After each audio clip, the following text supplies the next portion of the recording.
Buenas tardes, soy Daniel Villegas, director del ISA Institute. El título de esta masterclass es La geopolítica de la energía. En esta masterclass abordaremos un tema de radiante actualidad. Si miráis las notificaciones del móvil, no dejan de salir noticias del gas de Europa, de si España acepta o no acepta la imposición que va a venir de Bruselas respecto al corte del 15% de gas. Estamos día a día avanzando en temas de actualidad, pero no solo es de radiante actualidad, también es clave lo que hablaremos a medio y a largo plazo, como son los problemas y retos energéticos de esta década. Hablaremos acerca de energía, geopolítica y cómo puede perjudicar o beneficiar a los diferentes países, cogiendo casos de estudio de diferentes zonas del mundo para que sea interesante para todos los asistentes.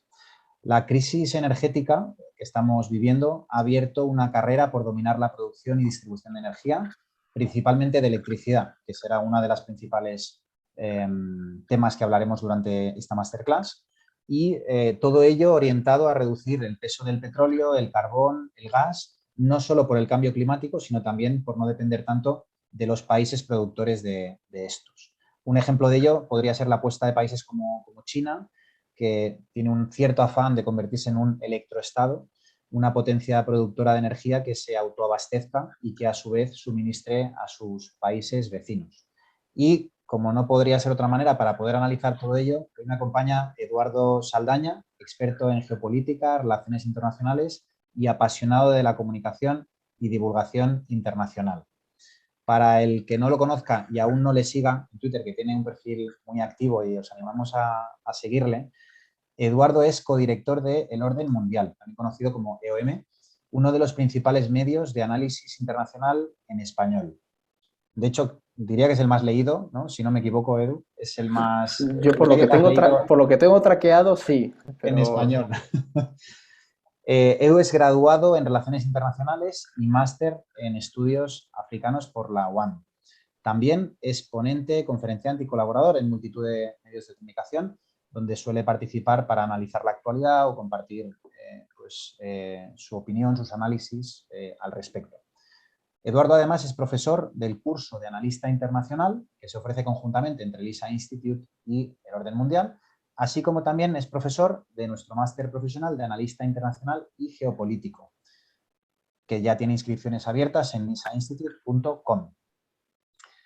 Eduardo, bienvenido, es un placer estar hablando hoy contigo. igualmente, Daniel, ¿qué tal? Muy bien, muchas ganas de escucharte. Sí, es un tema muy interesante, yo creo que nos lo vamos a pasar bien.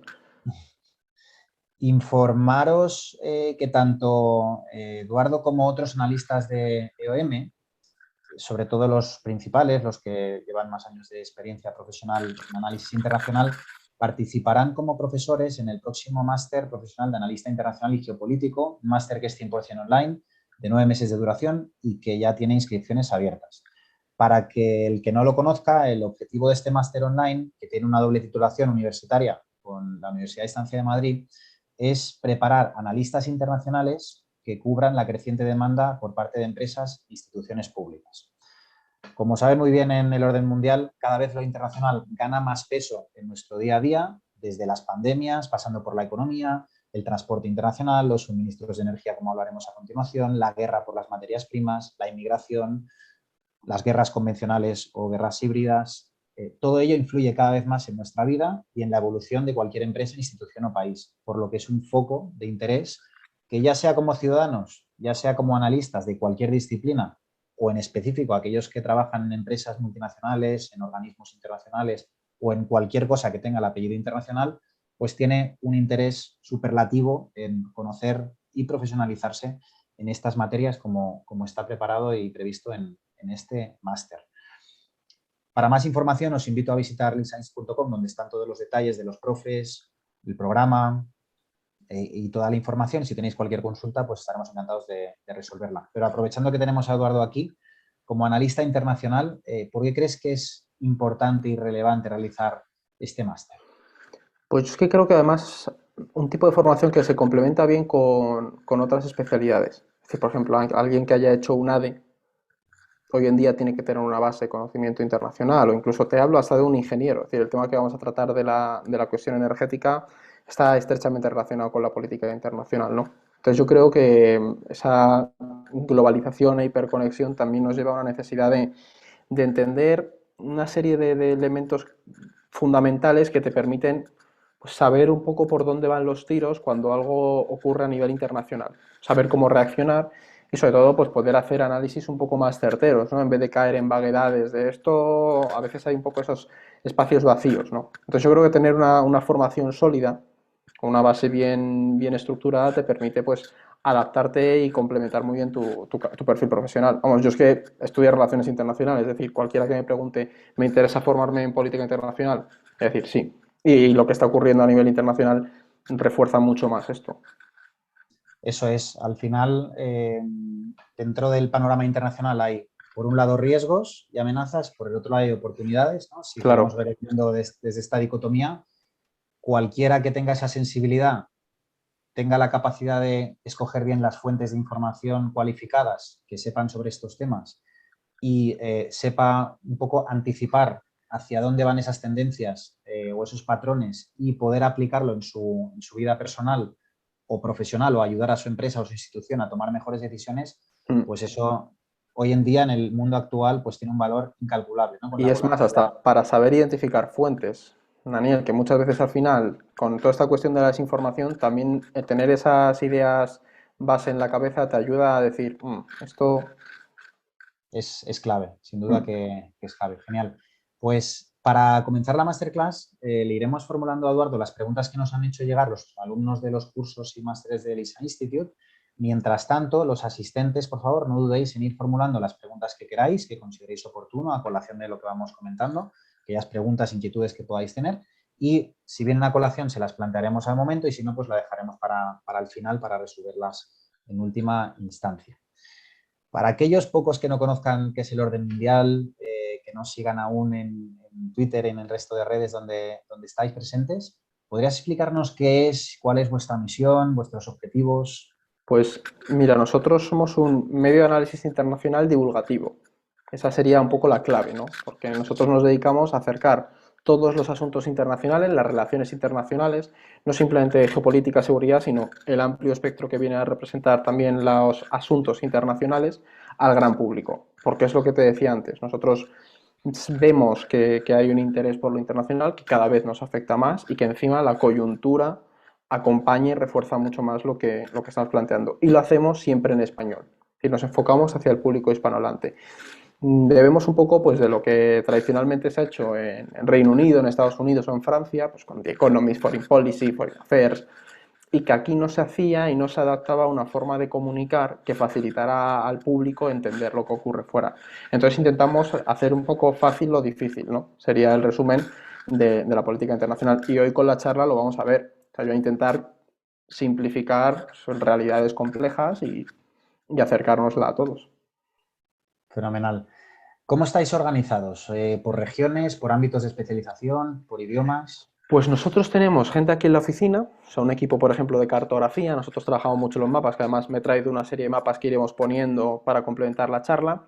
Eso es nuestro equipo de carto. Y luego la gente de in-house, los de oficina, pues tenemos como nuestros distintos intereses. Yo el tema energético lo voy controlando o vamos vigilando las tendencias y empezamos a profundizar en esos conocimientos. Y luego tenemos una red de colaboradores que son perfiles expertos en temas mucho más específicos, energía, América Latina, economía, que son los que van escribiendo piezas concretas y análisis sobre esos temas, que son al final los que les ofrecemos a nuestros suscriptores en la parte esa premium que tenemos en la web. Y aquí en la oficina hacemos sobre todo un trabajo de divulgación, de formación y comunicación en medios y demás. A día de hoy, más o menos, ¿cuántas personas estarían vinculadas a...?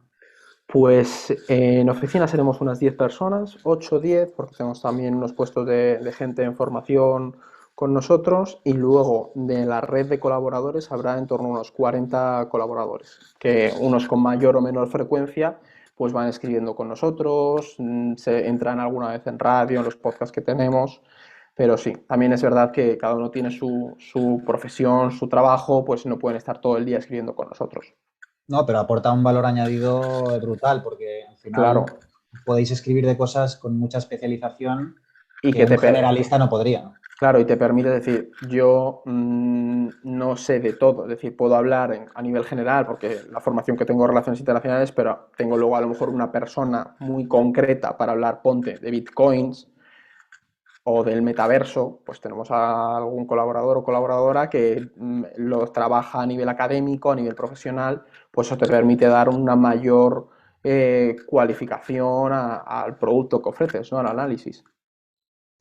Como en cualquier unidad de análisis internacional o incluso de inteligencia, que aquí también hablamos mucho de esos temas, la inmediatez de la última hora es clave, pero Ujú. también lo es el análisis sosegado y con perspectiva para poder comprender tanto las causas como las consecuencias de los sucesos internacionales, ¿no? En vuestro caso, ¿cómo gestionáis estas dos variables y dónde ponéis el foco? Pues es que es muy buena pregunta, sobre todo porque yo soy muy enemigo de la inmediatez, o sea, cada vez más, y creo que descentra un poco el análisis internacional, pero también es empezar a ser capaz de detectar dinámicas dentro de esa inmediatez.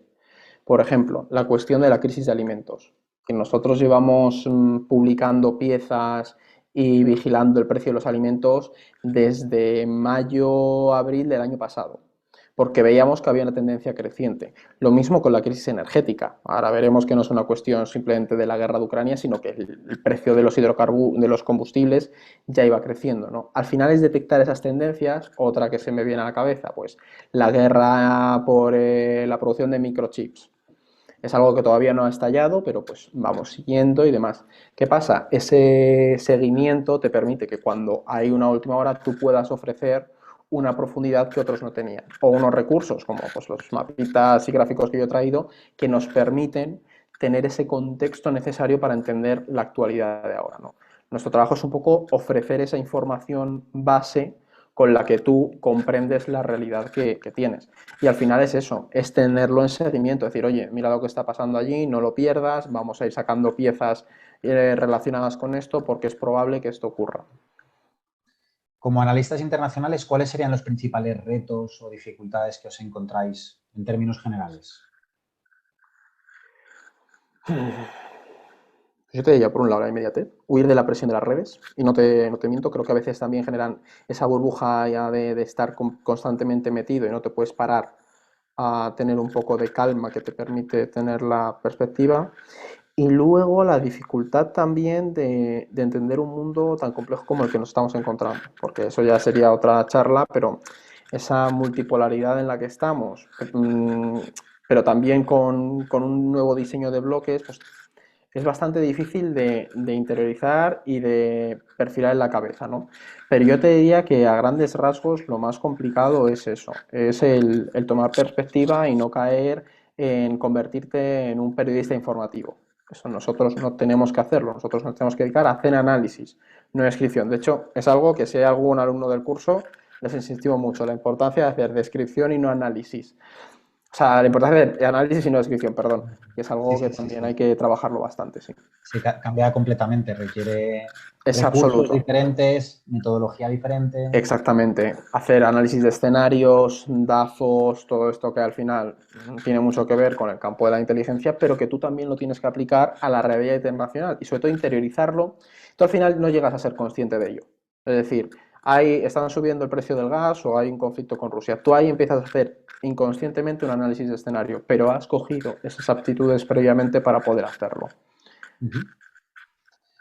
Fenomenal. ¿Y cuál dirías que es la clave para haber llegado hasta aquí, ¿no? Que el orden mundial ha crecido en los últimos años muchísimo, tanto en seguidores como en visitas, suscriptores. ¿Cuál diríais que es vuestra esencia, aquello que más ha funcionado?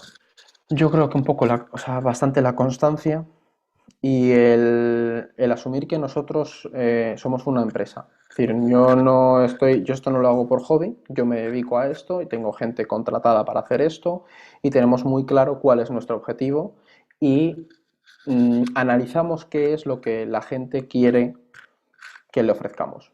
Y creo que eso también es muy importante cuando se hace pues, un medio o sí, un medio, un espacio como el nuestro, es tener claro para qué estás aquí y mantener esa línea. Y la divulgación, por ejemplo, es fundamental. Nosotros podíamos haber venido de la universidad y habernos montado una torre de marfil y explicar las cosas para nuestra parroquia. pero pues, es que eso tampoco es práctico. Es decir, la gente necesita saber desde qué es el hidrógeno verde, algo que puede ser bastante sencillo, a la carrera geopolítica que hay por dominar el hidrógeno verde, por ejemplo. Pues hay que explicarles esas dos cosas, y explicar algo sencillo no implica que sea peor tu trabajo. De hecho, es probable que sea mucho más útil para muchas más personas, ¿no? Entonces creo que también es eso, hacerlo todo bien, sin prisa, muy definido y ser honesto. Es decir, si yo cometo un error o no, o algún análisis te saldrá mal, no acertarás, bueno, la vida moja, ¿no? No tengo ojalá tuviera una bola de cristal, pero eso también es importante tener eso y hacer las cosas con mucha calma, mucha cautela. Fenomenal. Pues entonces ya he explicado quién es Eduardo, qué es el orden mundial, cómo funcionáis para que quienes no os conozcan o aquellos que os conozcan pues tengan ese background, tengan ese pozo, ¿no? de quién va a estar hablando hoy en la masterclass. Y pasamos al tema principal, que es la geopolítica de la energía. Europa, como sabéis, como estáis recibiendo en las notificaciones en el móvil durante el día de hoy probablemente, tiene problemas de excesiva dependencia de gas respecto a Rusia y seguirá siendo así durante años porque esto no es un interruptor, esto es una transición que lleva mucho tiempo. Otro caso sería China. China se está electrificando y a la vez le compra más gas que nunca a Rusia. Por otro lado, Estados Unidos está redefiniendo sus relaciones con los principales productores y exportadores de crudo del mundo, como son las petromonarquías del Golfo, incluso Venezuela, que parecía que eran archienemigos, pero ahora resulta que han pasado a ser casi amigos. Y todo ello pues influye en la geopolítica y la energía es uno de los grandes vectores de la geopolítica y de la economía, ¿no? Está todo entremezclado. ¿Hasta qué punto, Eduardo, impacta la energía en la geopolítica? Yo te diría que es que están, o sea, te diría que o sea, están estrechamente relacionados. Es decir, es que yo creo que era Cipolla el que decía que la historia de la energía es la historia de la humanidad.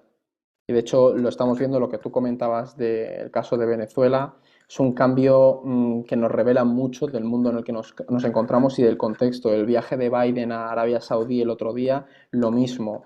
Ese proceso, ¿no? Esa compra de hidrocarburos por parte de China a Rusia, es de nuevo esa misma tendencia. O el dominio de China de las renovables, como lo vamos a ver. Es decir, la energía al final es que es lo que necesitas si quieres ser una potencia actualmente. Y los países que aspiran a ser potencias en el futuro, como por ejemplo China, quiere ser una superpotencia, es plenamente consciente de que tú no puedes ser una potencia simplemente por el hecho de ser autónomo. No. Tienes que marcar el sector energético si quieres realmente ser una superpotencia. Y eso, por ejemplo, es algo que Estados Unidos entendió muy bien porque es algo fundamental, evidentemente con otros factores, porque por ejemplo Arabia Saudí es una potencia energética, tiene muchísimo petróleo, pero eso no le va a dar la etiqueta de superpotencia. Estados Unidos entendió desde el principio muy bien que el control del petróleo, del gas, de los hidrocarburos, en fin, de la energía, te podía dar una supremacía mezclado con otros elementos, ¿no? Entonces yo te diría que es que define muy bien la política internacional y nos ayuda mucho a entender esas decisiones que se toman, el pragmatismo alemán, por ejemplo, con la guerra de Ucrania, si no hubiera habido un posicionamiento, lo habríamos entendido bastante y se entiende la situación de Alemania ahora por la relación histórica que ha tenido con Rusia en materia energética, ¿no? Eso también nos podemos meter luego en ello. Entonces yo te diría que es que la energía y la política internacional son primos hermanos. O sea, al final una cosa va a impactar en la otra casi seguro. Para aquel que no conozca el sector energético, a grandes Ujú. rasgos, sí que es importante saber que hay como dos grandes categorías, ¿no? Están las Sí, fuentes de energía no renovables, es decir, aquellas cuyas reservas se agotan, es decir, que son limitadas. Dentro de las no renovables tenemos las convencionales como carbón, petróleo y gas natural y las no convencionales como son biocombustibles, agrocombustibles y las nucleares, que al final, aunque ahora se consideran energía verde, ¿no? Es el concepto. ujú, Realmente utilizan uranio o plutonio, que es una reserva agotable, es claro. limitada y por tanto se considera energía no renovable. La segunda categoría serían las fuentes de energía renovables, las que son inagotables, como son la eólica, solar, hidráulica, hidroeléctrica, biomasa, biogás, hay múltiples, bioetanol, biodiesel. Entonces, tenemos estas dos y todo el rato iremos haciendo mención de una categoría o de otra, porque la tendencia es intentar tener excedente de energías renovables, de fuentes energéticas renovables, e ir reduciendo la dependencia de las no renovables, no solo por el impacto en el cambio climático, que es evidente, y dicen algunos que irreversible ya en el momento en el que estamos, sino también por reducir por ganar en autonomía estratégica y por reducir esa dependencia energética de los países productores que hablamos. Para tener una cifra, también hablaremos bastante de cifras, pero según las previsiones de la AIE, la participación de las renovables en el suministro eléctrico global pasará del 26% que hubo en el 2018 al 44% en el 2040, de modo que todo lo que es suministro eléctrico va a ganar un peso superlativo a nivel estratégico y proporcionarán 2/3 del incremento de demanda eléctrica registrado en ese periodo, principalmente a través de tecnologías eólica y fotovoltaica, lo cual España, en este sentido, parece que por lo menos tenemos factores, ¿no?, que influyen en que seamos relevantes, por lo menos en ese escenario. A grandes rasgos, ¿cuáles serían los tipos de energía utilizados a nivel mundial a día de hoy? Pues aquí hay que diferenciar entre la cuestión del mix eléctrico, ¿no?, que es la energía que se utiliza para generar esa electricidad, y luego el mix energético, que es la que tú utilizas también puede ser para la calefacción, por ejemplo, ¿vale? Entonces, sigue dependiendo mucho del petróleo, el mix eléctrico mundial, por ejemplo. Además, estoy bicheando los últimos datos para tenerlos bien claros. Por ejemplo, el carbón era como el 36% del mix eléctrico mundial. Es decir, sigue habiendo una de las fuentes de energía no renovables más una de las no, la más contaminante que hay, sigue siendo la principal a nivel global en la generación de energía. ¿Por qué? Que eso lo veremos. Países como China o la India tiran mucho de carbón, muchísimo. Claro, eso choca con todas las políticas climáticas que tienen que empezar a tirar. Luego el gas, lo mismo. El gas al final representa un 22% del mix eléctrico mundial. De nuevo, por mucho que sea más limpia que el carbón, sigue siendo una no renovable y contaminante, o sea, emisora de CO2, que al final es un factor que tenemos que tener muy en cuenta. El petróleo en el mix eléctrico no es tan importante, pero por ejemplo sí que es importante si hablamos del mix energético. El mix energético a nivel mundial está de nuevo también dominado claramente por las no renovables. El petróleo es como un 33% del mix energético mundial. Ahí tenemos una señal clara del peso geopolítico, en este caso energético, pero al final geopolítico, capacidad de presión o de influencia internacional que tienen las potencias, los petroestados, ¿no?, que conocemos, o países también, bueno, Estados Unidos, que es uno de los principales productores de petróleo del mundo. Luego también el carbón en el mix energético global es el 27%.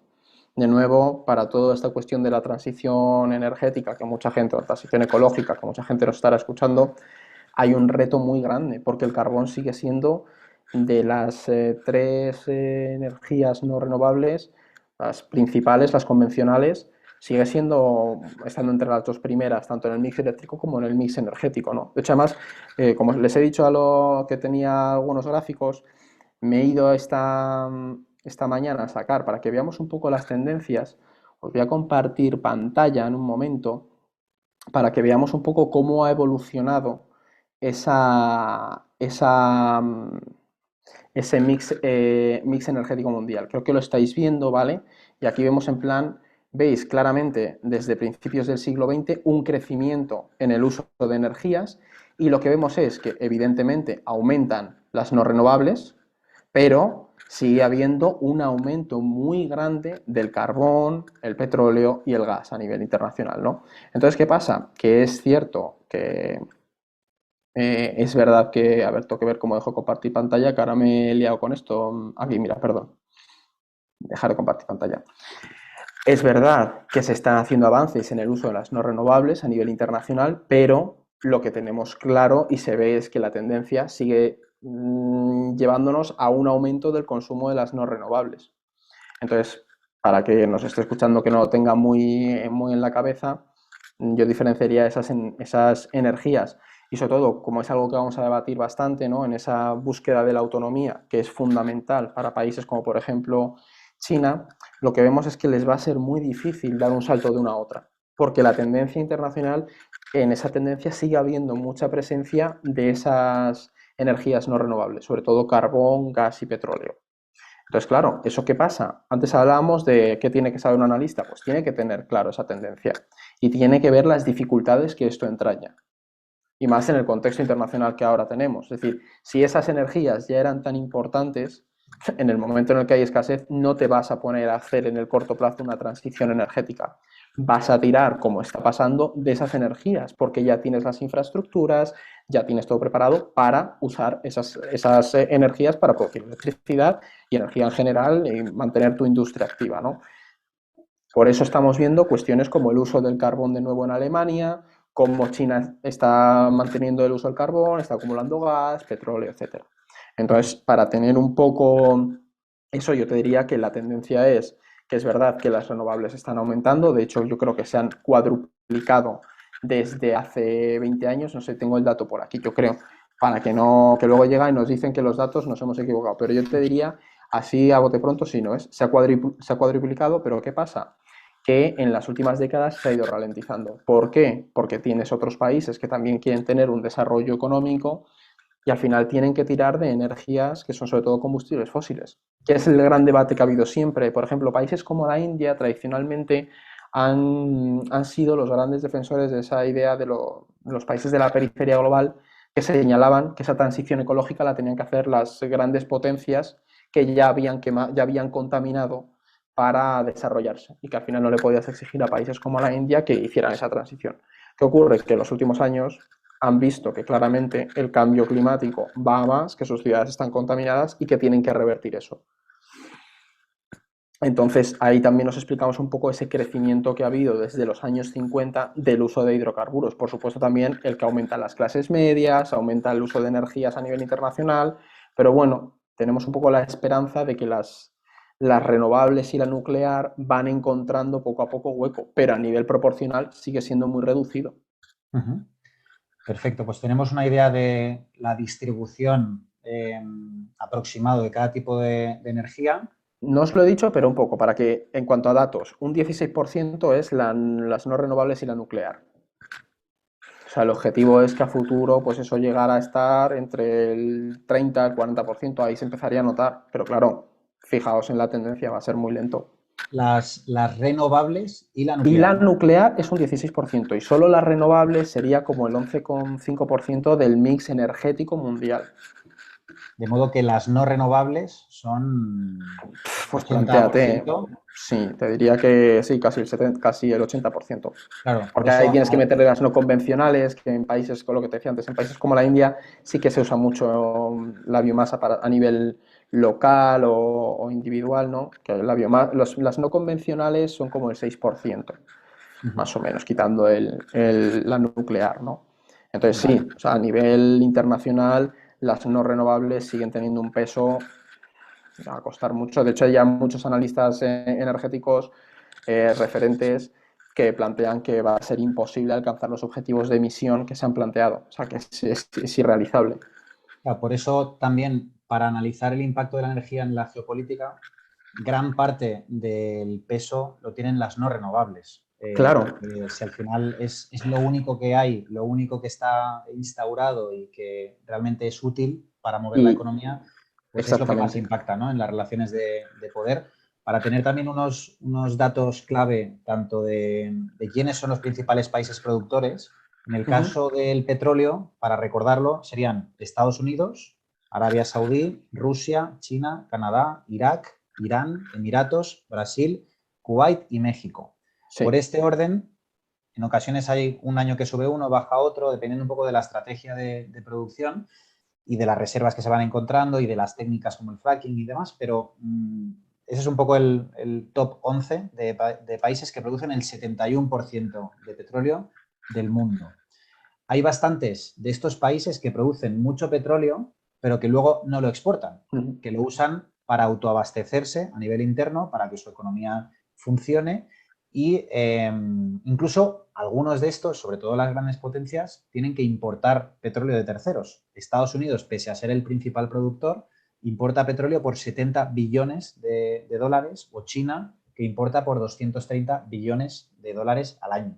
Entonces, algo similar ocurre con el gas, Los mayores productores en este caso serían Estados Unidos, Rusia, Irán, Canadá o Argelia. Eh, pero bueno, para que nos hagamos una idea de quiénes son las potencias, digamos, energéticas de energías no renovables. Y curiosamente, ninguno de los mencionados geográficamente está en Europa. Europa, Unión Europea.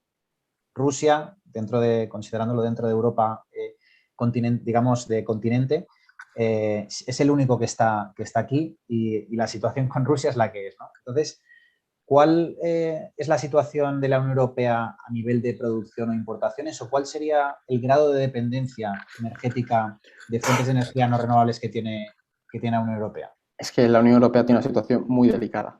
Ya la tenía antes de la invasión rusa de Ucrania y ahora ha empeorado bastante. Es decir, yo sí tenemos que analizar prácticamente hablando del mix energético de la Unión Europea, que antes lo comentábamos, ¿no? Es que el mix energético de la Unión Europea, el petróleo, representa un 34,5%. Es una bestialidad. Es una bestialidad para una región que es que el 80% del petróleo que importa la Unión Europea, o sea, que el 80% del petróleo que utiliza es importado. Y lo mismo pasa por el gas, que en el mix energético tiene mucho peso. Si habláramos del mix eléctrico, que es la generación de electricidad, es verdad que la Unión Europea se ha puesto las pilas y está tirando bastante de renovables y nuclear, de las energías verdes, ¿no? Y hay países, de hecho, que sobrepasan los objetivos que fijó la Comisión. Pero si nos ponemos a hablar la energía, el mix energético, ahí hay un problema muy severo, que es precisamente por lo que estamos en la situación en la que estamos, sobre todo por la dependencia externa que tenemos. Y como no hay nada mejor para ilustrar esto que un mapa, que es lo que al final hacemos nosotros, os he traído otro que es bastante práctico para ver, por ejemplo, desde dónde llega toda esta energía a la Unión Europea. Mira, de hecho creo que aquí se ve claramente, ¿no? ¿Quién le vende hidrocarburos a Europa? Vemos a nivel de el petróleo, por ejemplo, Rusia 25%, el gas el 35%. Eso nos ayuda a comprender la crisis actual en la que nos encontramos, porque es que la Unión Europea tiene una dependencia energética en la que el 57%, el 60% de la energía que consume la Unión Europea es importada. Y eso es un problema muy grave y la Unión Europea ya se venía dando cuenta, pero con la invasión de Ucrania ha sido clave. Y el problema es que si tú ves cómo ha ido evolucionando el suministro energético de la Unión Europea, veis que el carbón, el petróleo y el gas natural tienen un peso muy grande. Y eso cualquier analista que ve estos datos, tú te pones a sumar y dices, es que ahí tienes al final más de un 60% del suministro energético, la fuente es no renovable. Y es una región que no tiene grandes reservas de energía no renovable. Carbón sí en Polonia, que Polonia digamos que puede ser ese hijo, esa oveja negra dentro de la Unión Europea, pero claro, van ganando peso las renovables y las nucleares, sí, pero a nivel general todavía queda una transición muy grande, ¿no? Que es precisamente por lo que tenemos la situación actual que tenemos, porque la Unión Europea es consciente de que no puede permitirse perder dejar de utilizar estas fuentes de energía y tiene que buscar sustitución a la importación de energía rusa, porque ese es el otro punto clave que estábamos comentando. Vemos claramente que todos estos hidrocarburos llegan, sobre todo desde Rusia, es el principal suministrador. Es verdad que Estados Unidos en 2022 va probablemente a ganar bastante peso en el suministro de hidrocarburos a la Unión Europea, pero aquí tenemos otros dos mapas que nos muestran claramente cómo Rusia se ha convertido en el principal suministrador de hidrocarburos a la Unión Europea y como toda la red rusa ha generado una interdependencia. ¿Qué pasa? Que ahora lo que estamos viendo es que, mira, este es otro de los gasoductos a Europa. Por eso estamos viendo que teníamos hace unos días a Italia firmando acuerdos con Argelia. Por eso tenemos a la Unión Europea firmando acuerdos con Azerbaiyán para que le suministre gas, ¿no? Entonces, digamos que la Unión Europea es plenamente consciente de los desafíos que tiene, porque al final, pues, aquí este es un mapa de la energía las centrales termoeléctricas, que utilizan gas, petróleo y carbón en la Unión Europea. Un peso muy grande, ¿no? Entonces, eso al final lo que nos ayuda es a entender el reto al que se enfrenta Europa. Sobre todo si lo miramos en relación a otros estados como por ejemplo Estados Unidos, que antes lo mencionabas, ¿no? Una superpotencia, ahora que se está fomentando ese atlantismo. Estados Unidos es una superpotencia y tiene una cantidad de reserva de hidrocarburos tremenda. De hecho, es un exportador neto.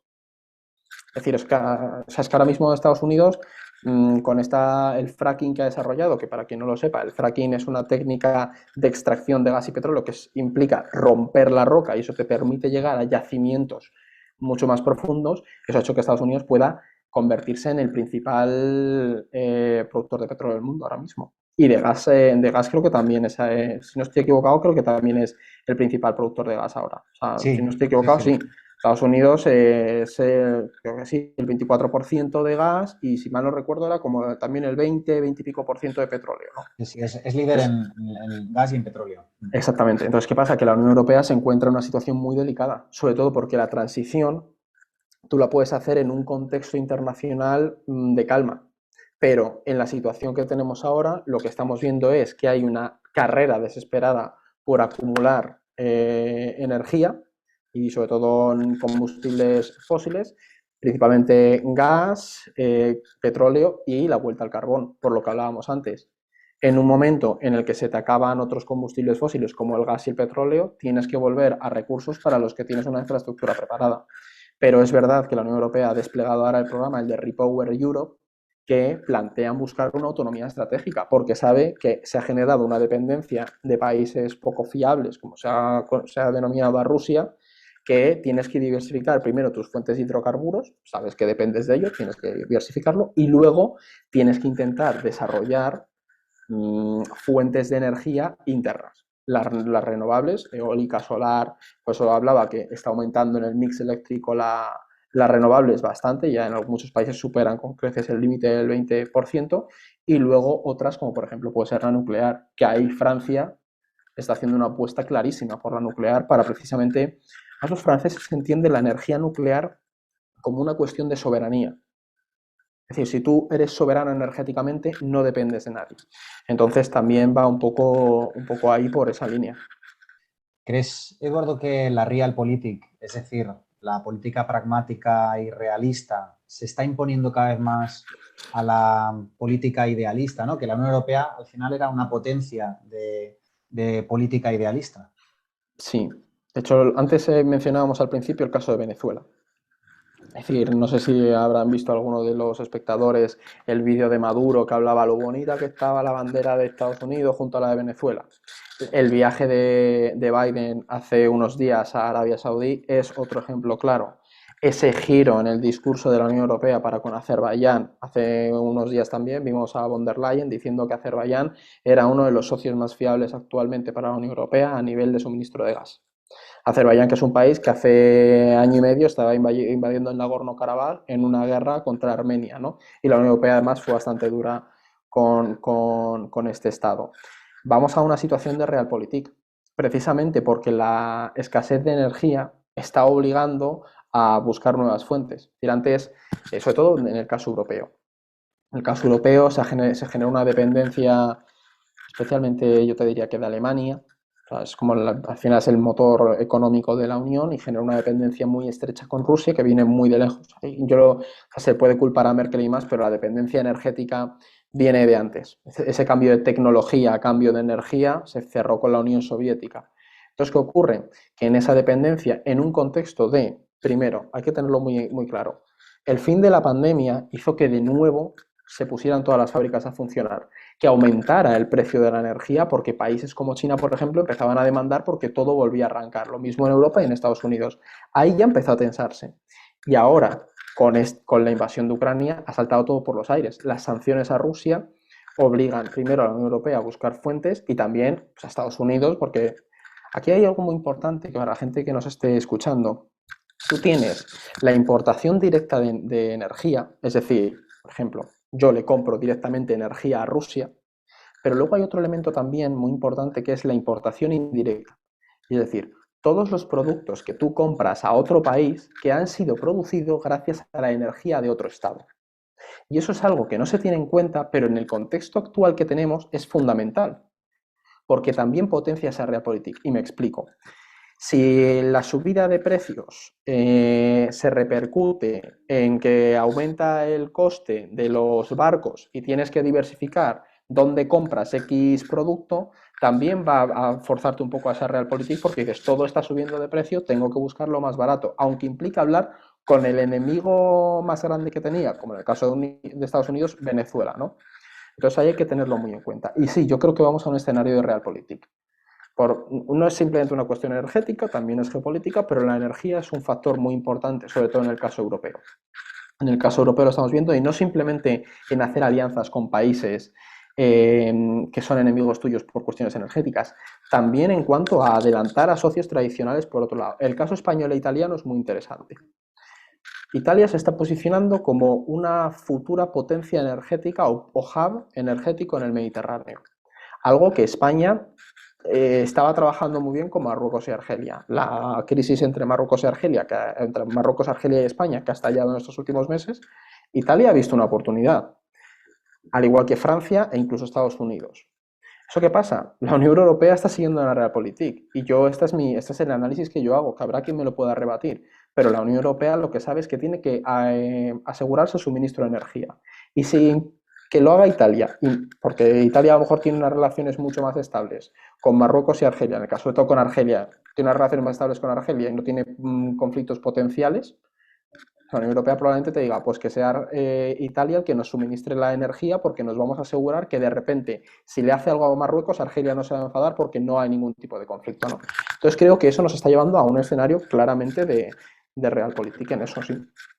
Incluso las nuevas medidas anunciadas recientemente de que tenemos que recortar todos los países de la Unión Europea un 15% la demanda de gas, y que pasa la Unión Europea a ser como una especie de bolsa común de gas, Claro, de la que los excedentes que tenga España serán reaprovechados por aquel país que lo necesite más porque tenga temperaturas en invierno mucho más bajas, y tendrá ciertos incentivos cada país si consume menos gas, e incluso no se meten en el consumo de gas de los domicilios, de las casas, de los particulares, pero sí en el consumo de gas de instituciones públicas y también de industria. De claro. modo que la Unión está exigiendo a los países que subvencionen e indemnicen a aquellas industrias que tendrán que dejar de producir para poder reducir y cumplir con ese estándar del 15% menos de gas anual, cogiendo la media de los últimos 5 años, ¿no? Entonces, Claro, esto, desde el punto de vista económico, también va a tener un impacto en la industria. sí, sí, sí, totalmente. En la industria, o sea, por un lado el impacto económico va a ser grande. De hecho, aquí, por ejemplo, se planteaba que no es simplemente, no tenemos que mirar. Hoy leía un artículo esta mañana en Bloomberg muy bueno sobre esto, además sí, en Twitter lo he puesto, que lo que planteaban es que no hay que mirar o sea, las empresas ya están viendo el riesgo que hay con esto, sobre todo porque el precio del gas, por ejemplo, se ha reajustado en julio. El precio del gas antes se preveía hace unos meses que empezara a bajar a partir de los futuros a partir de enero. ¿Qué pasa? Que los futuros del gas han variado precisamente por esto, porque se está viendo que en el caso europeo Rusia quiere cerrar el grifo. Y el precio del gas se prevé que se mantenga alto hasta mediados de 2023. Es decir, el año que viene, primavera, te lo comes con un precio del gas alto. ¿Qué pasa? Que ya hay muchas fábricas, sobre todo en Alemania, que están diciendo, es que no voy a poder producir. Y esto, ese parón energético o ese encarecimiento de la energía y ese parón industrial repercute en otros, porque al final hay muchos países, como por ejemplo República Checa, que su Producto Interior Bruto está muy expuesto a la variación que pueda haber en Alemania, porque su industria, Alemania tiene mucha externalización en República Checa, por ejemplo, ¿no? Y luego el impacto también en cuanto a lo político, planteémonos que la Unión Europea está diseñando una estrategia común de gestión energética. Eso, si sale bien, tendremos que ver si sale bien a futuro, puede sentar un precedente, o sea, sienta un precedente muy importante a nivel geopolítico, porque puede reforzar mucho la alianza energética en la Unión Europea. Y eso es o sea, si acaba saliendo bien, es una señal bastante sólida de cara a países como, por ejemplo, Rusia, y que puede cambiar la balanza y el equilibrio geopolítico, porque ahí también hay otro debate en cuanto a la estrategia que está usando Moscú de ese chantaje energético. Si simplemente repercute a la Unión Europea en el largo plazo, si perjudica más a la Unión Europea o si perjudica más a Rusia. Y ahí hay una carrera de aguante, hay una carrera de desgaste y a ver quién aguanta más, porque se sabe que si al final la Unión Europea consigue sobrepasar ese chantaje o esa presión de Rusia, al final Rusia va a tener un problema, precisamente por lo que hablábamos. Es que el 40% del ingreso del Estado ruso viene de la venta de hidrocarburos. La clave Eh, será el tiempo que duren las reservas de Claro, gas, que están al 60 y pico cuando deberían estar al 80%, ese es el gran problema. un escenario de corte total de gas de Rusia, porque Rusia tampoco puede permitirse el lujo de cortar de forma total.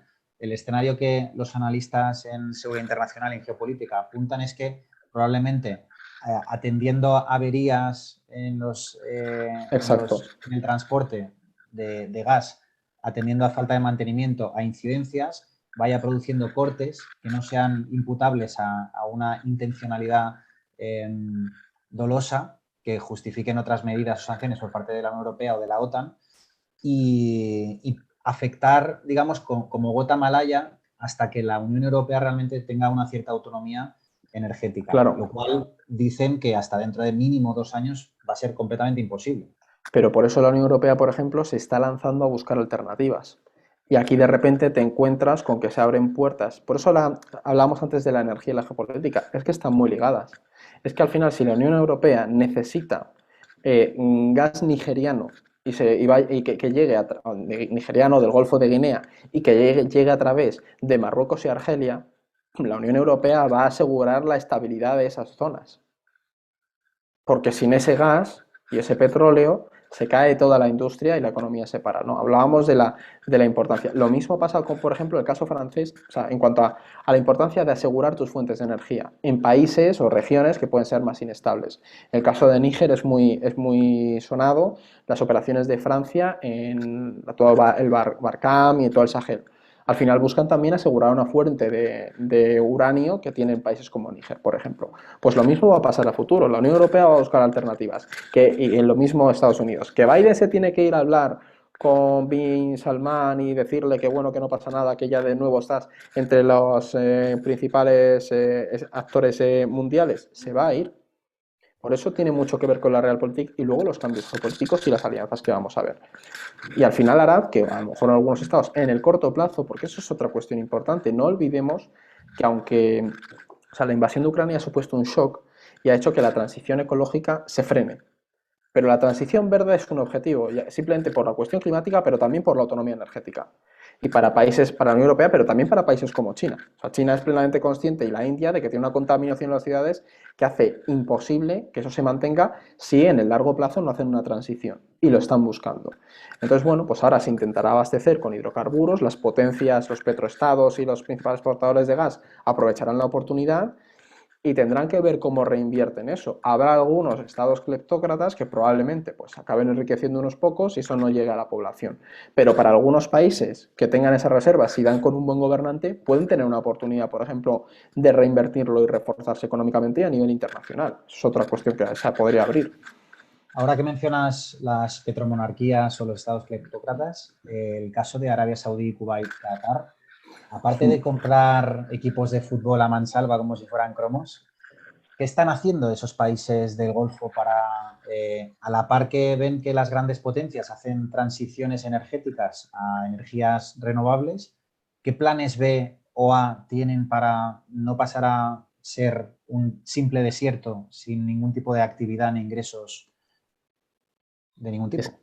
claro, es que esto es lo que se conoce como la trampa de los recursos, ¿no?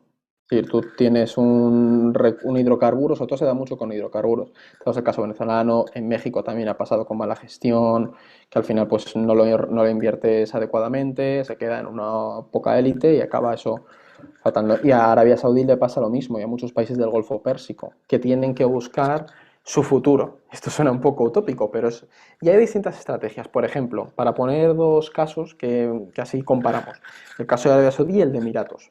Arabia Saudí está intentando diversificar su economía, llevarla más hacia aspectos tecnológicos, tiene este proyecto de el Saudi 2030 para 2030 haber potenciado todo el sector tecnológico, el plan este que también se llama NEOM, para quien quiera buscarlo, NEOM, Arabia Saudí, te sale toda esa estrategia que tienen para invertir en ese desarrollo tecnológico, todas las ganancias de los hidrocarburos, porque saben que no está fijado bien, pero que en las próximas décadas llegará el pico de consumo de hidrocarburos y que de ahí en adelante empezará a bajar, sobre todo cuando potencias como China empiecen a ser más autónomas y más independientes, apostando por renovables y tirando un poco más hacia esa electrificación, ¿no? Estos países tienen que invertirlo. Arabia Saudí lo está haciendo así. También, pues, el sector armamentístico lo está reforzando bastante. Y luego, por ejemplo, tienes el caso de Emiratos, que Emiratos es muy curioso porque está invirtiéndolo en renovables, ¿no? Siempre se habla de esa paradoja de Emiratos quiere ser verde produciendo más petróleo. Y es precisamente porque esas ganancias las están reinvirtiendo en renovables para poder ser independientes y Emiratos, por ejemplo, también está entrando en esa carrera espacial de potencias medias y está desarrollándolo muy bien, ¿no? Entonces, vemos cómo intentan buscar esa salida, pero hay, por ejemplo, el otro día en el podcast de Tusk, Adam Tusk, que está muy bien, hablaban de la economía saudí y planteaban que esa diversificación hacia su sector más tecnológico también va a llevar a cambios importantes y estructurales en el Estado saudí. Porque tú cuando eres un petroestado puedes financiar claramente a tu población y te obedecen. Pero en el momento en el que eso empieza a bajarse, vas a tener que también que democratizarte un poco más, porque te vas a abrir a sectores económicos en los que habrá una mayor participación de la mujer, en los que a lo mejor habrá puja entre la religión, el Estado y el sector privado. Entonces vamos a ver también en esos procesos probablemente cambios importantes, ¿no? Al final es lo que te digo, la energía te permite una cosa, ahora cambias y indirectamente veremos esas modificaciones. Pero sí, se están preparando porque saben que tarde o temprano llegará. ¿Cuándo? No está fijado, pero saben que las superpotencias, sobre todo eso, India, China, irán bajando un poco su dependencia de hidrocarburos. Y los países menos productores, es decir, los países que importan más cantidad de gas, más cantidad de petróleo, en un contexto de crisis energética van a ser los que sufran mayores crisis económicas, mayores crisis sociales también, independientemente de su riqueza. Lo hemos visto con Sri Lanka, que han asumido en el caos, principalmente por la subida de los precios del petróleo y la energía.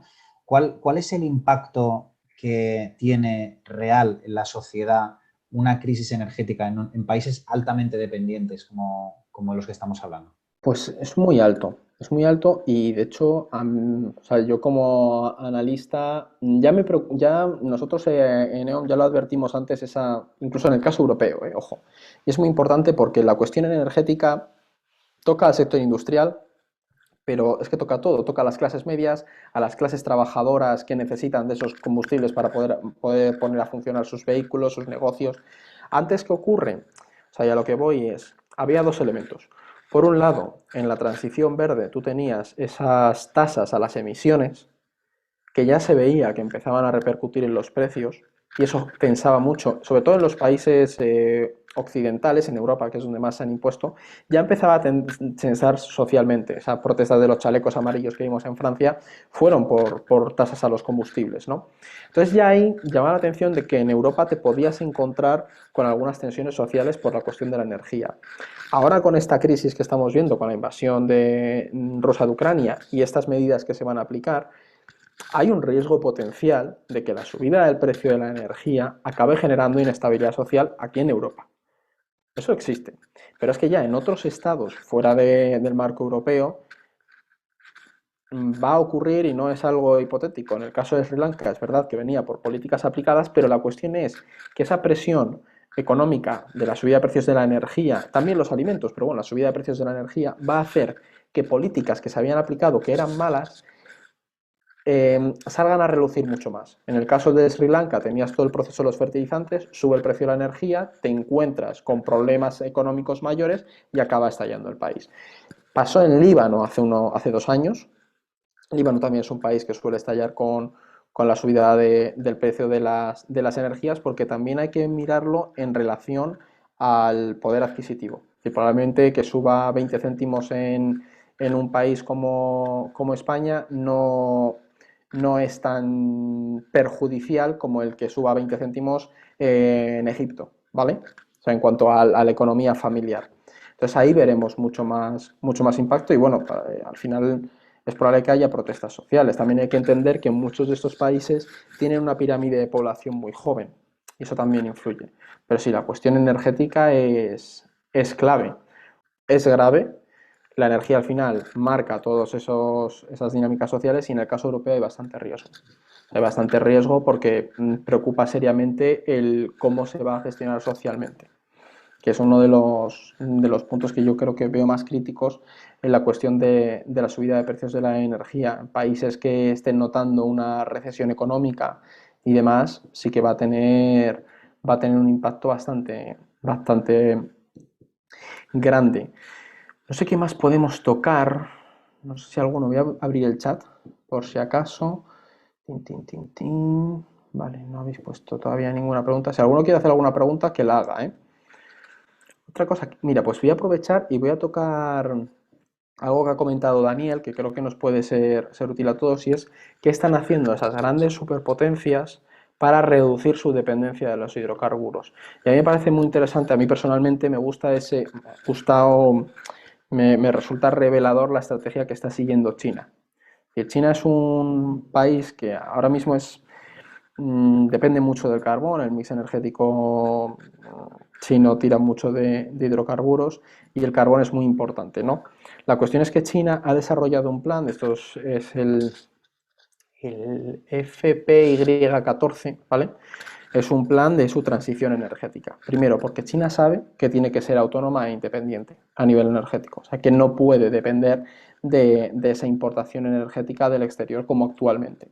Sabe que a futuro, lo que comentábamos al principio, si quieres ser una superpotencia, tienes que tener esa capacidad de marcar la línea de la energía del futuro. Y lo está haciendo. Y mira, os voy a compartir para que veáis una serie de mapas que también he traído sobre esto, que nos ayudan a entender muy bien la estrategia de China. Ahora estaréis viendo la pantalla, me voy a ir, mira, aquí está, ¿vale?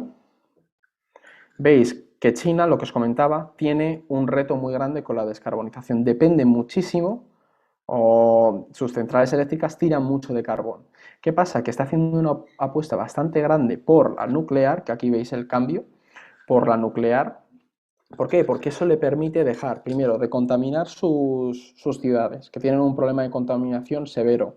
La clase media china no para de crecer, saben que van a consumir mucha más energía y, sobre todo, tienen que ser autónomos. No puedes depender de importaciones externas porque pueden acabar generándote problemas, como en el caso europeo, por ejemplo, y la dependencia de Rusia, ¿no? Entonces, está invirtiendo en nuclear poco a poco, pero sobre todo es muy llamativo la inversión que China está haciendo en renovables.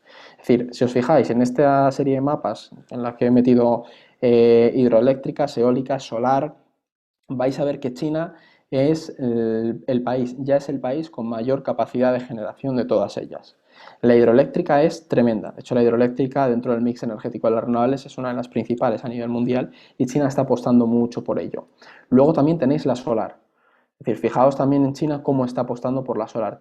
La India también va por ahí. Fijaos, Brasil es un país muy paradójico en esto con la hidroeléctrica porque tiene mucha capacidad. China, como os seguía diciendo, también está apostando mucho por la solar. Y luego tenemos las eólicas, que también es una de las principales a nivel internacional en la producción de energía eólica. ¿Y por qué creo que es importante destacar el caso de China? Precisamente por lo que os decía.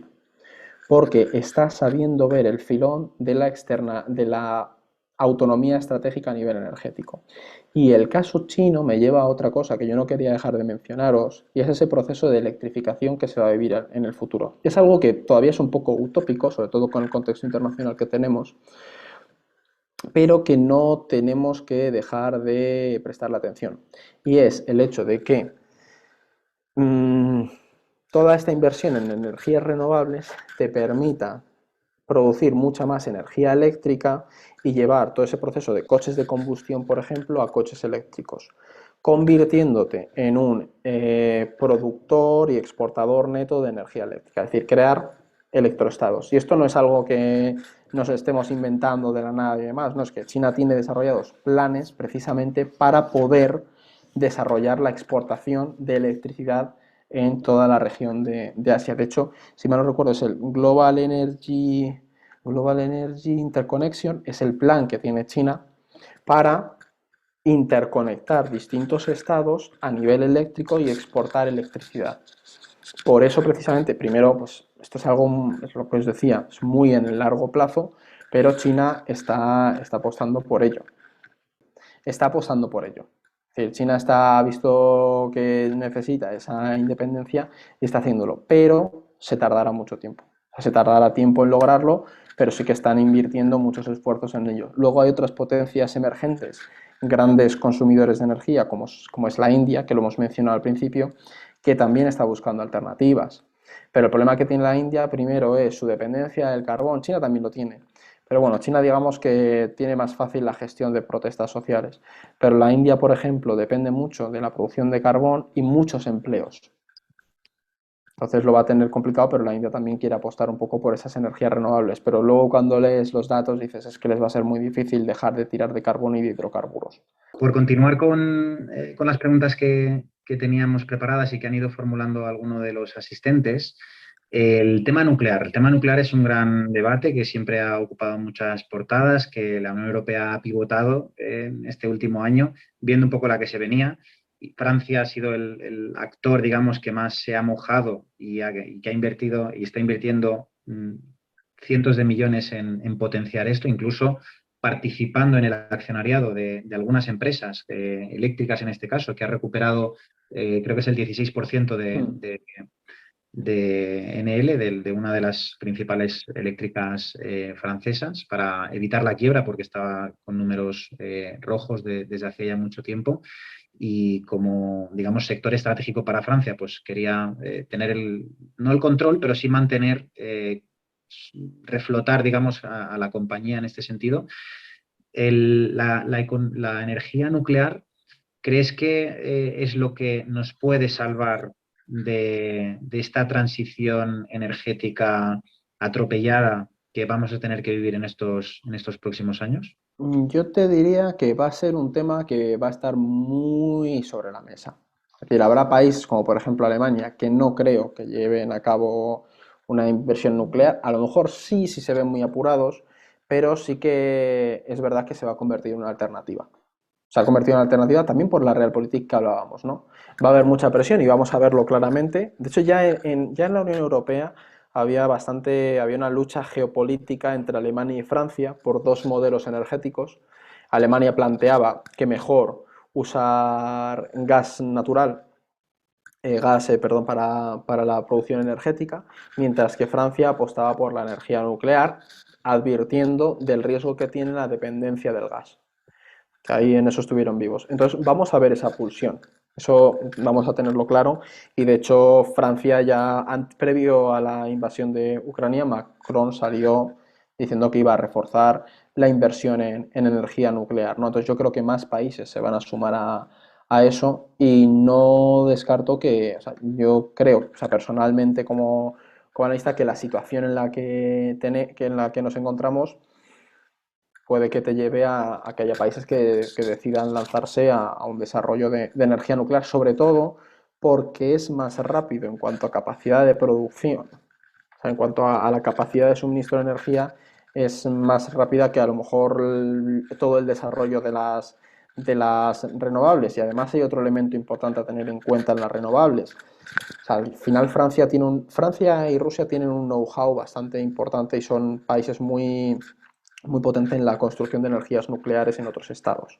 Y eso Francia lo sabe y Rusia también. De hecho, te encuentras que hay muchas empresas rusas fabricando construyendo centrales nucleares en otros estados, ¿no?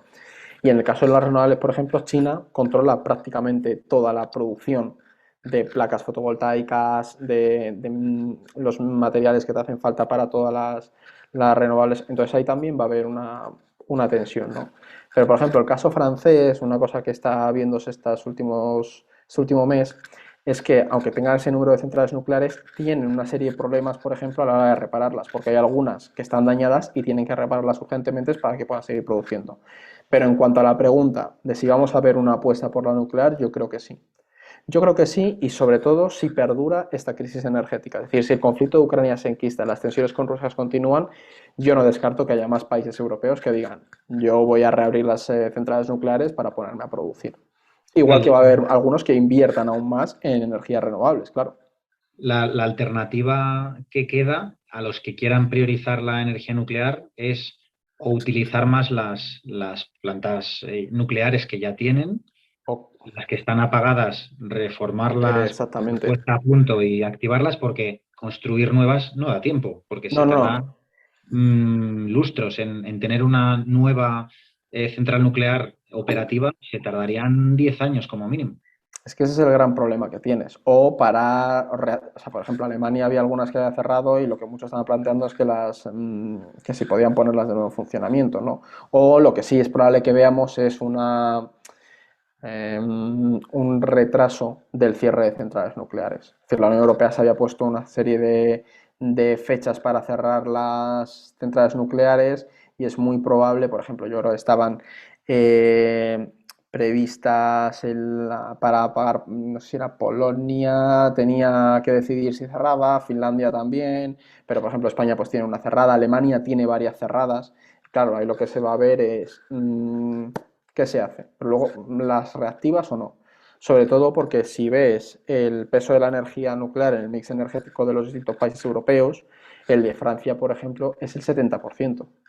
Pero claro, llegar al nivel que tiene Francia no te da tiempo. O sea, no te da tiempo, sobre todo, vamos, es que si tenemos que tirar con las centrales nucleares implicaría que la crisis energética perdura más tiempo del que se espera y que no hay capacidad de reacción. Entonces sí, es probable que nos encontremos eso con reaperturas, pues es que en Alemania lo veo muy complicado, ¿eh? Es Claro, que es Alemania, políticamente y socialmente están tan significados antinucleares que ahora claro, por eso Realpolitik tiene límites. yo te diría que no sé si nos encontraremos con, o sea, en el caso europeo, pero a nivel internacional sí creo que esta crisis energética va a dar peso a la inversión en energía nuclear, aunque se tarden lustros, pero que haya países como por ejemplo China, que ya lo llevaba desarrollando, diga, pues invierto más, que la India te diga, adelante con ello, ¿sabes? Porque se está percibiendo claramente como esos hidrocarburos son un riesgo. Y el caso francés pues puede ser visto como una fórmula de éxito por otros estados, ¿no? Es decir, mira, pues de aquí a 20 años o 30 años el invertir en energía nuclear nos va a permitir tener una autonomía y una soberanía energética mayor, ¿no? Porque al final esto es con vistas en el largo plazo. En el corto plazo lo más rentable es tirar de hidrocarburos, que es lo que está haciendo Alemania. En el corto plazo tiras de carbón, pero en el largo tienes que desarrollar esas estrategias. Puede ser nuclear, puede ser apuesta por las renovables, etcétera. ¿Sabes? Pregunta uno de los asistentes, Fran, acerca de, el hidrógeno. ¿Cuál es la situación en Europa y si conoces también la situación a nivel global del hidrógeno y si puede realmente ser una solución para el problema energético actual o realmente la producción de hidrógeno requiere tantos procesos que dificulta ser un sustituto real de las energías que utilizamos en la actualidad? Yo es que con el hidrógeno tengo dudas y me explico. Es decir, el hidrógeno, para quien no... O sea, está el hidrógeno verde, pero luego también tienes distintas categorías, porque tienes el hidrógeno gris, se categoriza en función de cómo se produce ese hidrógeno, ¿no? Que esto funciona con una electrólisis, o sea, se utiliza una energía para generar ese hidrógeno que se almacena y demás. Tú puedes generarlo con las renovables, que es ese hidrógeno verde, que es la gran apuesta que se está haciendo, pero yo tengo ciertas dudas. Ahora mismo hay una carrera clara por controlar toda esa producción de hidrógeno, porque se ha visto que puede ser una alternativa al gas y a los combustibles fósiles, sobre todo, por ejemplo, para vehículos, para ese tipo para la locomoción puede ser una buena alternativa. Pero yo tengo dudas lo que te decía, en el corto plazo, cómo puede ir, precisamente por cuestiones de transporte, cuestiones de desgaste de los gasoductos por los que pasa, que eso no se suele tener en cuenta, pero el hidrógeno o sea, los materiales de los gasoductos también están expuestos al hidrógeno, actúa de manera distinta, el cómo se lleve a cabo todo ese proceso ocupa mucho más espacio, entonces es más combustible. Entonces, no me atrevería a dar aquí a ser categórico, pero sí es verdad que se está invirtiendo en ello. Y que en el plan de Repower Europe, en el caso europeo, por ejemplo, se está haciendo una inversión para que el hidrógeno verde represente un porcentaje importante del mix energético europeo. China, por ejemplo, también está haciendo una apuesta por el hidrógeno. Pero ¿qué pasa? Que en el caso chino también va muy de la mano de toda esa inversión en renovables. En el momento en el que tú tienes renovables, puedes plantar una central de hidrógeno, de hidrógeno verde para generar electricidad y enchufarla en el sistema eléctrico. ¿Vale? Y a lo mejor con eso pues puedes utilizarlo para cargar vehículos. Pero claro, entonces las pilas que se utilicen para cargarlo, o sea, es como hay un proceso muy largo y de aquí a una década, 2000, sí, 2030, que a lo mejor veamos un mayor desarrollo. Pero yo a lo que, viendo la tendencia, por ahora creo que nos queda bastante con los hidrocarburos. Oye, Ujú. ojalá me equivoque y el hidrógeno verde gane peso, pero dentro del mix energético yo no creo que supere al hidroeléctrico en los próximos años, ¿sabes? Va a ser muy difícil porque se está todavía desarrollando todo eso. Pero es verdad que se perfila como una alternativa bastante sólida, sobre todo en cuanto a eso, a la sustitución del gas y que se pueda también transportar, que eso, por ejemplo, España está planteándolo, es decir, empezar a producir hidrógeno verde a través de las renovables y transportarlo o bien a través de los gasoductos que tenemos que conectar con Francia para mandarlo para Europa, ¿no? A lo mejor hay países, nosotros con las regasificadoras que ya tenemos, se está planteando que se puedan reconvertir, ¿no? España es una gran potencia en eso. O sea, a lo mejor ahí hay una alternativa para traer otra fuente de energía a Europa. Pero vamos, yo no me mojo mucho porque precisamente o sea, los expertos en esto te plantean que calma con el hidrógeno verde, que sí, que se está invirtiendo en ello, pero no podemos saber bien cómo va a evolucionar. Y en relación a las energías renovables, así como hemos hablado de los países que lideran la producción y comercialización o distribución de energías no renovables, ¿quiénes serían los que están liderando la apuesta por esas energías renovables? ¿Quiénes países están en el top 3 de, de- de apuesta decidida por las energías renovables? Yo te diría, de apuesta clara, China. China tiene muy claro que tiene que tirar de renovables. O sea, dentro de la Unión Europea, por supuesto, lo sabe, más incluso que Estados Unidos, porque ahí Estados Unidos es lo que hablábamos antes del peso de los hidrocarburos.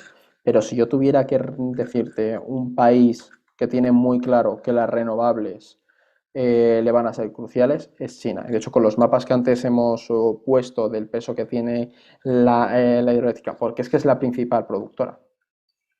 O sea, en cuanto a tenerlo claro, es ese. Luego, países, por ejemplo, que tienen un peso importante en la producción de renovables a nivel internacional.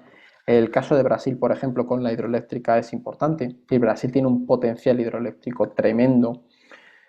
Paraguay también, o sea, ahí hay un poco de disputa, pero bueno, son países que tienen ese potencial. Pero en cuanto a inversión a futuro, a nivel de política decidida y clara, es China. Y luego la Unión Europea. Qué Ujú. casualidad que son dos países que no tienen una presencia alta de hidrocarburos. China tiene carbón, pero sabe lo que implica ese carbón a nivel de contaminación, y la Unión Europea, por ejemplo, también tiene carbón, pero no tiene hidrocarburos, ¿no? Entonces, están apostando mucho por eso.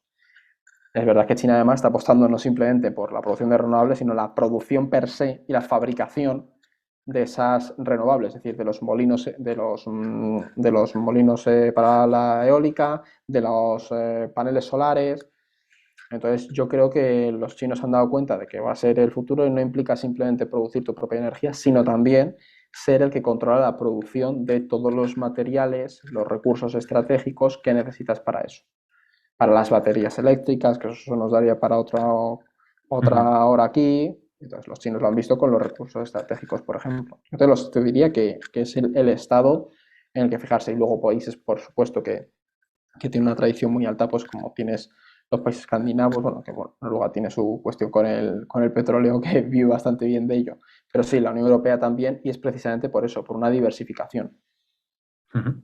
Comenta Marisabel Guzmán también, una de las asistentes, que en Chile, donde ya está ubicada, se ha dado un fuerte impulso a las energías renovables, pero no dan suficiente de sí como para realmente cubrir todas las necesidades que tiene el Claro, país. Si tiene una alta dependencia del gas de Bolivia, en este caso, pues como nos pasa a la mayor parte de países. Y por ir acabando también y plantearte otra de las últimas preguntas que hay en el chat, uh -huh. Rafael Molinero comenta que cuál es nuestra opinión al respecto de que España rechace posibles soluciones, aunque parciales, comenta, a los problemas de abastecimiento tanto energético como es la exploración de los suelos en busca de gas natural. Se ha hablado mucho, ¿no?, que podría haber eh, reservas no identificadas aún en ciertas zonas pues eso, del norte de África o Canarias o sur o incluso este de España. ¿Qué opinión tenemos al respecto? Si realmente las autoridades están siendo realmente, pues eso, demasiado idealistas y deberían quizá en esta crisis energética en la que nos encontramos y que puede tener un impacto tan elevado, realmente poder liberar un poco ese yugo a ciertas técnicas de exploración o invertir a destajo, ¿no? A que las empresas energéticas españolas puedan identificar esas bolsas de petróleo y de gas que quizás tenemos alrededor de la península. A ver, es que este además es un tema bastante peliagudo porque también entras con la pelea que siempre hay entre ese... Porque todo ese tipo de exploraciones al final tienen también impacto climático, ¿no? Y el objetivo cuál es disminuir el peso de los hidrocarburos, pues ahí te entras en el debate de invierte eso en la producción de renovables o en la inversión del hidrógeno verde, etcétera. Pero es verdad que si tú ves el mix energético español, es que el petróleo, si yo no estoy equivocado, en el 2021 no sé cuánto representó, pero probablemente fue como un tercio del mix energético. O sea, tendría que verlo claramente, pero sí, yo te diría que el petróleo, sí, un 35 o 40% casi seguro, en 2021, ¿no? Entonces seguimos tirando mucho de hidrocarburos, seguimos tirando mucho de gas, el gas también era como el 20% del mix energético. No sabría, aquí no me voy a mojar porque no tengo, o sea, es un poco especular si las autoridades están haciéndola o qué planes hay. También habría que ver la regulación europea, que eso a lo mejor, o sea, no me puedo meter, pero estoy bastante seguro que la regulación europea te impide a lo mejor hacer inversiones en la extracción de hidrocarburos, ¿sabes? Porque todo tiene que ir orientado hacia esa hacia esa transición ecológica. Pero es verdad que son una fuente de recursos que se podría explotar, sobre todo. O sea, si los tienes al final en una situación de crítica como la que tenemos, tienes que poner sobre la mesa también, eso es importante tenerlo en cuenta, cuánto se tardaría en explotarlo. Porque igual que hacer una central nuclear tardas 5 años, a lo mejor ponerte a explotar esto y dices, para dentro de 5 años es que tenemos que estar cubriendo un 30 o un 40% del mix eléctrico con energías renovables. No nos vamos a poner a sacar gas, para eso se lo compra Estados Unidos. ¿Sabes? Supongo que también entra un poco en juego eso. Y por supuesto, como hablábamos antes, la energía también es política. Eso no tenemos que olvidarlo. Y esto dentro de los análisis que hacemos nosotros aquí, cualquier persona que esté un poco al día de esto ve que hay un claro posicionamiento ideológico en cuanto a los tipos de energías que utilizar. Y eso tampoco se puede obviar cuando se habla de esto, sobre todo a nivel de qué decisiones van a tomar los distintos gobiernos. Entonces también eso es algo que, pues, no sé, supongo que a lo mejor unos gobiernos de izquierdas es probable que te frenen mucho más esas prospecciones que un gobierno de derecha que a lo mejor lo permite más, ¿no?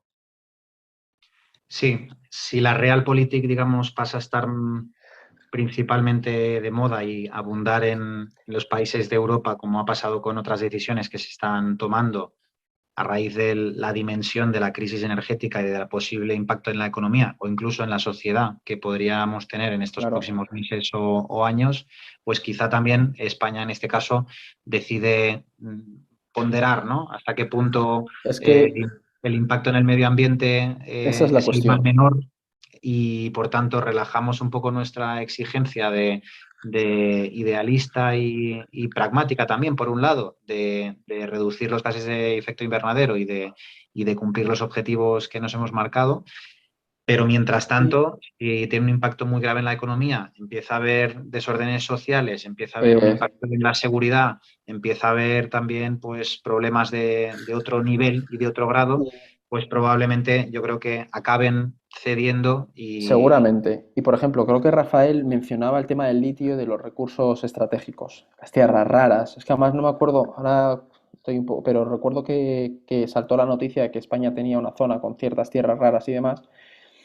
Eso a futuro va a ser estratégico. Así de claro. Es decir, si tú vas a un proceso de electrificación, vas a necesitar más baterías. El litio es un material fundamental. A lo mejor tienes ahí un potencial tremendo para aprovecharlo y posicionarte. Entonces, es lo que tú dices. Habrá que ver cómo está el contexto económico y social, pero si está tenso y esa es una vía de financiación, pues no descartes que al final cambie todo. Pues tenemos que dejarlo y aquí. Hay otras preguntas que muchas de ellas han sido respondidas antes. Entonces, informaros que a todos los que os habéis inscrito os llegará en unos días el vídeo eh, de esta masterclass a vuestro email, de modo que podáis volver a verlo y encontraréis las respuestas a la mayoría de preguntas que estoy viendo en el chat que estáis formulando. Pero tenemos que dejarlo aquí. Esperamos que esta masterclass haya servido para entender la importancia de la energía en la geopolítica mundial y también un poco generar un poco de conciencia, ¿no? Igual que la economía es importante, la política también lo es, la seguridad internacional, pero tener ahí un ojo en la energía porque Sí, está sí. directamente relacionada con todo lo que estamos hablando. Y va a marcar estos próximos meses. Es decir, quien esté viéndonos, que no dude que de aquí a marzo del año que viene, la energía, en el caso sobre todo europeo, te diría también cuenca mediterránea, va a marcar mucho la política internacional. Sí, Y va a pasar a afectar al ciudadano de a sí, sí. pie, Sí. va a acabar afectando a las empresas. No llegaremos quizá, y espero, al nivel de Sri Lanka, pero quizá sí que empezamos a notar que la crisis energética nos afecta mucho más de lo que quizá nunca nos ha podido afectar. Y cuanta más conciencia tengamos sobre ello y más entendamos las causas y los porqués, pues quizá más le podremos exigir a nuestros políticos, a nuestros representantes, que Justo. tomen las decisiones adecuadas, ¿no? Y es muy importante también que se tenga en cuenta a nivel institucional y político. O sea, que eso creo que a veces se obvia el impacto que tienen las decisiones a nivel energético en el ciudadano medio y en las capas más humildes de la sociedad. Porque al final es lo que hablábamos al principio. La persona que reparte día a día tiene que llenar el depósito de la furgoneta y demás. Eso, eso es política internacional. Si tú subes las tasas, si sube el precio, tienes que saber qué política aplicas a nivel energético porque eso va a repercutir directamente en tus ciudadanos. Así que si conocéis a algún político, hacedle llegar este vídeo, a ver si conseguimos concienciarle sobre el impacto que tienen este tipo de decisiones relacionadas con la energía, que es completamente estratégico y que las decisiones que tomemos hoy pueden afectar a toda una generación, ¿no? En el futuro. Así que, insisto, esperamos que esta masterclass con Eduardo y con el orden mundial os haya inspirado para conocer más sobre la geopolítica, especializaros en análisis internacional, prestar más atención a lo que ocurre en el mundo con una visión crítica, con una visión analítica. Y para los que habéis preguntado por el máster, también recordaos que está toda la información en nuestra página web. Quien tenga más interés nos puede escribir y con mucho gusto pues, le hacemos llegar la información, tanto del máster profesional de analista de inteligencia como del máster de analista internacional y geopolítico, ambos dos con inscripciones abiertas en la página web. Así que, Eduardo, muchísimas gracias por compartir tu análisis, tu experiencia, porque estoy convencido que habrá inspirado y habrá, sobre todo, generado un mayor interés en todos estos temas. Eso espero, Daniel, y gracias a vosotros y a todo el mundo. Pues lo dejamos aquí. Si os ha resultado útil, si habéis aprendido algo nuevo, si os ha gustado, no dudéis en compartir este contenido cuando os lo enviemos con vuestros amigos, con vuestros contactos en el trabajo, porque es la mejor forma de demostrarnos que os gusta lo que hacemos y que os resulta interesante para que sigamos invirtiendo cada semana esfuerzos en traeros a los mejores analistas, a los mejores profesionales que puedan compartir sus análisis y su visión con vosotros. Así que muchas gracias a todos por vuestra atención. Os deseamos un feliz día, cuidaos mucho y hasta pronto.